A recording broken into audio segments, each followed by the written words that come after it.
रामभाऊ जास्त मार लागले ते बघा आपण निघून गेली रामभाऊ काळ निळे झालेत रामभाऊ.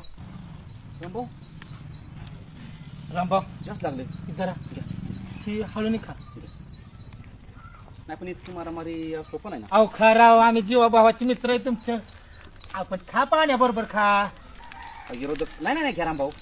राव. हिताने तुमच्या मित्र आहे राव, आम्ही मित्रापोटी आणलंय. तुमच्या मित्राने बघितलं की प्रसाद दिला रात्री निभार तुम्हाला. हा लय सारखं बाळू बाळू करायचा. घ्या बाळू.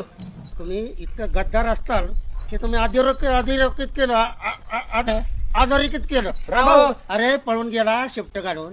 पळून तिथं ती हाणण्याचा अवतार बघितला त्यांचा. त्याच्यात आम्ही- नाही जी खानदानी वारसा आहे ना पळून जाण्याचा ते तुम्ही बरोबर पार पाडला. नाही नाही म्हणजे तुमच्यासारखं असं सुचवून घेतलं असं तिथं आलं असं तुम्हाला. दोन बसले ती राव आम्हाला. तुम्ही गेल्यावर तर मी काय केलं एका एखाद्या पाटणी सोडून काढल्या. तुम्ही थांबाय पाहिजे होतं. रामभाऊ आपण जर विरोधक असलो तरी माझा जीव आहे तुमच्यावरती. अहो तुम्हाला चांगलं त्यांनी जाणून बुजून हाणलंय. तुम्ही कशाला सांगता आता?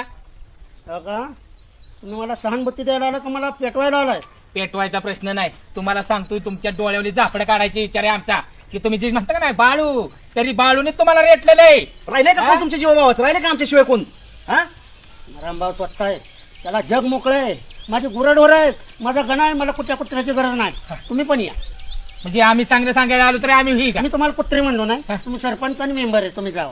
माझे पाय आणि हात शाबूत आहेत. माझं मी बघेन. तुम्ही जावा. रामभाऊ पण तेवढं डोळ्याचं दाखवा डॉक्टरला. नाही तर कसं आहे परत नाव दिसणार नाही. एवढी सृष्टी चांगली आहे, एका डोळ्यात नाही दिसणार ना. मग जशी दृष्टी तशी सृष्टी. जपा, जपा. मला नीट दिसतंय. तुम्ही नीट जावा. चला किती सांगा. त्यावेळेला ते आले तर 5 रुपयाचा बिस्कटचा पडा घेऊन मला चांगलं तरी कळा ना. अरे ही कुठं बुद्ध्या सुचली आणि बड्डेचा कुठं ना केला. ह्याच्यापेक्षा घरी जर केक कापला असता किती बाहेर झाला सांग बरं. मग काय तर हा अख्ख्या गावात नाही इज्जत दिलेला का? अरे आपल्या बारक्या पोरांची भांडण झाली तर चाललं असतं, पण ह्या मोठ्या माणसांनी बिला कसं करायचं? तुला पहिलंच कळायला पाहिजे होतं. तुझा भावाला बोलवलं होतं ना, तर भाऊच्या उंचीची माणसं घेऊन यायची ना. तू बाळू काकाला कशाला आमंत्रण दिलं होतं? अरे बाळू काका आणि भाऊ तुला माहिती ना किती जिगरीत असते. अरे आमिर माझ्या बड्डेला कसा धिंगाणा केला तसा ह्याच्या चुलत्याने तुझ्या बड्डेला धिंगाणा केला. बरोबर आहे छोट्या तुझं. हो बट्या, जिबीला लगाम घाल. तुला अजून सांगतोय, कारण भाऊच्या पुढे आणि गणाच्या मागं आदबीनच उभा राहायचं. कारण भाऊ शिंगाव घेतो आणि गणा असा पायानं कसा कसा तुडावतो.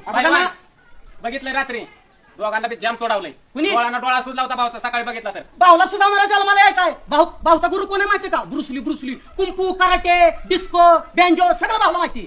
मग रात्रीत काय झालं भाऊला? मग ए उद्या तू आवाज वाढवू नका. तुला नीट सांगतोय मी अजून. नाही तर उपरणे गळा आवडून ह्या वडाचा फाशी देईन तुझी. मग तुला मध्येच का पडला त्यांच्या? अरे पडणार ना, ती दहावाला पडणार. अरे भाऊ माझा चुलता आहे, दहावाला पडणार भाऊच्या मध्ये. पण ती मोठी तू कशाला कोणी पडायची? मोठा असू दे, भाऊ पुढं कोणच मोठा नाही. बाळू काकाला माझं चुकीचं केलंय तुम्ही. हा.